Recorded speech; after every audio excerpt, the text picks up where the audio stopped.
গণ অভ্যুত্থানের চেতনা ধারণ করে একটি অবাধ, সুষ্ঠু ও সবার অংশগ্রহণমূলক নির্বাচন নিশ্চিত করতে কাজ করে যাচ্ছে নির্বাচন কমিশন।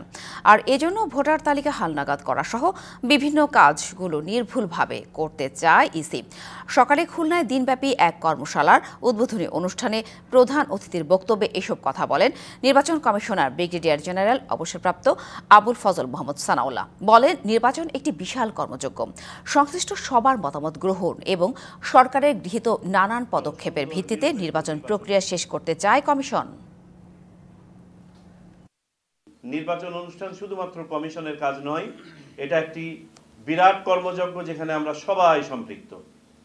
আমি আশা করব সবাই আমরা এই দায়িত্বটা, বিশেষ করে এই পরিবর্তিত পরিস্থিতিতে সচেতনভাবে, সৎভাবে, নিরপেক্ষভাবে সম্পন্ন করতে পারি।